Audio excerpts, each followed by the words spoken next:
Assalamualaikum warahmatullahi wabarakatuh. Pada sesi kali ini kami ingin memaparkan dan mempresentasikan tentang tugas mata kuliah ventilasi tambang mahasiswa jurusan Teknik Pertambangan Universitas Negeri Padang dengan dosen pengampu Bapak Bambang Heriadi. Di sini kami mengambil judul yaitu tentang gas metan pada tambang bawah tanah. Nah, dalam penyusunan judul ini terdiri dari dua orang. Yang pertama yaitu Fadel Muhammad dengan NIM 1713704, itu saya sendiri. Kemudian ada teman saya Henry Pranata yang nanti akan menjelaskan pada next slide dengan NIM 1713750. Jadi kita langsung saja masuk ke dalam pembahasan tentang gas metan pada tambang bawah tanah. Nah, gas metan adalah gas yang tidak berwarna, tidak berasa dan tidak berbau. Atau dalam rumus kimianya gas metan ini adalah CH4.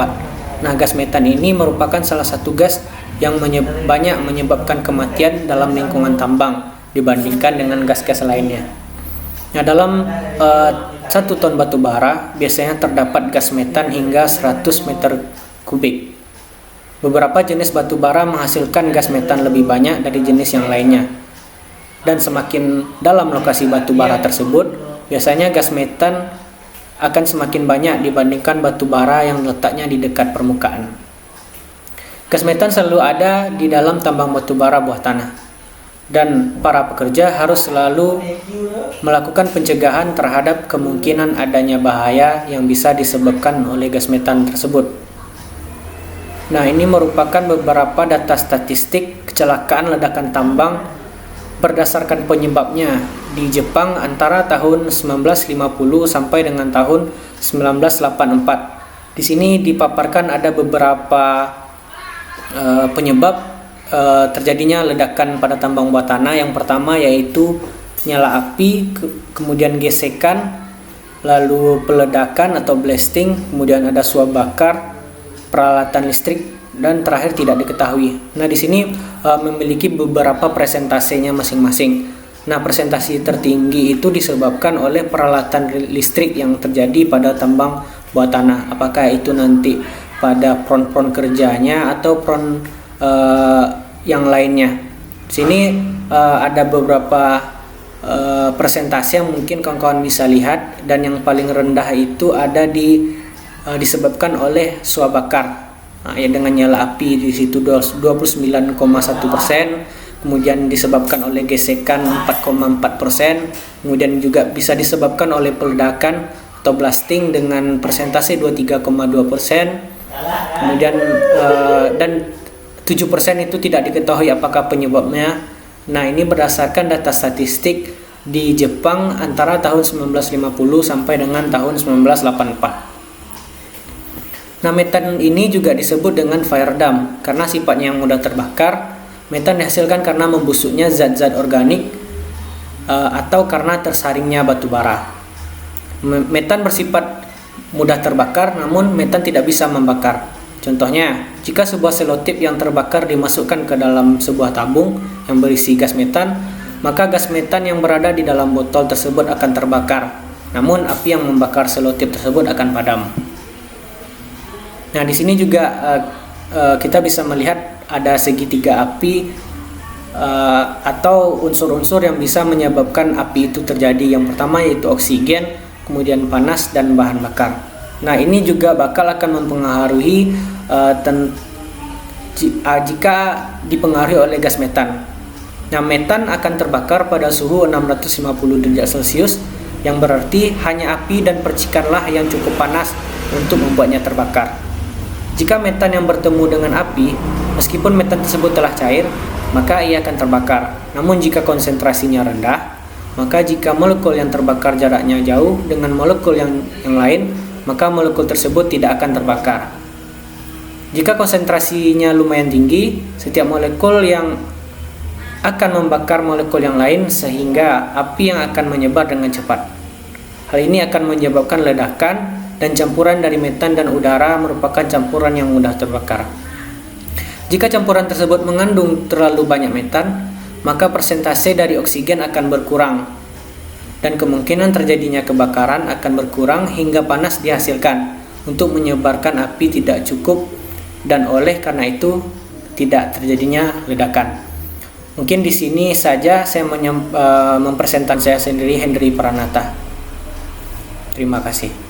Baik, Assalamualaikum warahmatullahi wabarakatuh. Saya Hendry Pranata dengan NIM 17137050 akan melanjutkan presentasi dari teman saya tadi, yaitu Fadel Muhammad dengan NIM 17137004. Pada kali ini saya akan melanjutkan presentasi dari slide yang sebelumnya, yaitu ketika sebuah air dinyalakan berbagai macam campuran antara metan dan air, maka hasil pengamatannya sebagai berikut yang telah kami pelajari, yaitu ketika persentase metannya 2%, itu akan terdapat lingkar kecil biru pucat menutupi ujung dari api.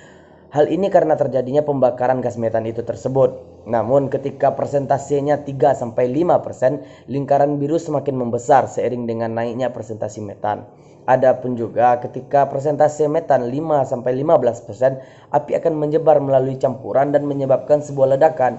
Ledakan yang paling keras saat konsentrasinya metan itu pas di 9,5%, itu akan ledakan yang paling keras. Namun ketika persentase metan itu makin membesar, yaitu 20, gas yang terbakar hanya di sekitar api saja. Selanjutnya ketika gas metan itu mulai lagi membesar 25, itu api akan padam. Selanjutnya pengamatan yang dilakukan di atas atau saya ulangi, yaitu pengamatan yang dilakukan di atas dimanfaatkan atas perlindungan terhadap metan paling bisa diandalkan, yaitu lampu pengaman. Oke, saya ulangi. Ini slide-nya, dan ini mungkin bisa teman-teman lihat dulu gambarnya. Ini adalah lampu pengaman Davey. Ini penjelasannya. Pengamatan yang dilakukan di atas dimanfaatkan pada perlindungan terhadap metan yang paling bisa diandalkan, yaitu lampu pengaman Davey tadi, yang gambar sebelumnya. Lampu ini memiliki api yang bisa diatur, yang bisa diamati melalui kaca yang kuat. Ketika lampu ini dibawa ke daerah yang mengandung 2-5% metannya, lingkaran biru pada api tersebut bisa terlihat pada lampu. Tinggi dari lingkaran biru mengindikasikan presentasi dari metan yang terdapat di udara. Jika lebih dari 5%, gas akan meledak di dalam lampu tanpa memicu ledakan di luar. Itu cuman mungkin hanya ledakan kecil yang akan terjadi tanpa memicu ada ledakannya di luar nantinya. Lanjut, mungkin kita lihat dulu gambarnya. Ini adalah metanometer. Di situ bisa teman-teman lihat adanya jembatan-jembatan kecil. Penjelasannya yaitu, selain lampu keamanan, ada instrumen lain yang digunakan untuk mendeteksi keberadaan gas metan dan gas yang mudah terbakar lainnya memakai listrik yang disalurkan melalui aki, yaitu metanometer. Metanometer ini terdiri dari jembatan elektrik yang tadi saya lihatkan, jembatan elektrik seimbang yang mengandung 2 kawat pijat platina yang dipanaskan oleh aki gitu. Salah satunya ditutupi oleh katalis yang menyebabkan gas yang melaluinya akan teroksidasi. Jadi ketika ada gas metan atau gas lainnya yang melalui itu, yang bisa menyebabkan salah satu katalis itu teroksidasi gitu. Hal ini akan menyebabkan kawat tersebut akan memanas dan daya tahan terhadap listrik akan berubah. Hasil yang stabil ini, jembatan ini akan mengindikasikan dalam galvanometernya merupakan presentasi gas di udara nantinya gitu. Ini contoh alatnya, itu bisa kita ada jembatan-jembatan yang akan menghubungkan antara kawat-kawatnya. Selanjutnya itu karena metan jauh lebih ringan daripada udara, maka metan biasanya terkumpul di tempat yang lebih tinggi seperti langit-langit tambang bawah tanah. Berarti ketika kita mau mendeteksi gas metan itu kita mengarahkan alatnya ke atas atau ke langit-langit di tambang bawah tanah. Ketika aliran udara melembab, metan yang keluar dari batu bara membentuk lapisan di atas udara. Namun, jika bercampur dengan udara, metan tidak bisa kita pisahkan lagi. Terkadang kita harus mengalirkan udara secara langsung agar lapisan metan bisa terurai. Kita tidak bisa menentukan ada atau tidaknya lapisan metan menggunakan lampu keselamatan, kecuali dengan melakukan pemeriksaan untuk menentukan udara yang dekat dengan langit-langit mengandung gas metan atau tidaknya nantinya. Itu seperti gambar di samping, bisa teman-teman lihat. Orang itu lagi mendeteksi gas metan yang diarahkan kepada langit-langit tambang bawah tanah. Mungkin sedikit ada kata-kata motivasi dari Bapak B.J. Habibie, yaitu keberhasilan bukanlah milik orang yang pintar, melainkan kepunyaan orang yang senantiasa berusaha. Kepintaran tidak ada artinya teman-teman jika kita tidak berusaha. Namun jika kita berusaha untuk mencapai kepintaran tersebut, maka itu adalah yang akan berarti nantinya. Oke, sekian dari saya Hendri Pranata dengan NIM 17137050. Sampai di sini dulu. Terima kasih. Assalamualaikum warahmatullahi wabarakatuh.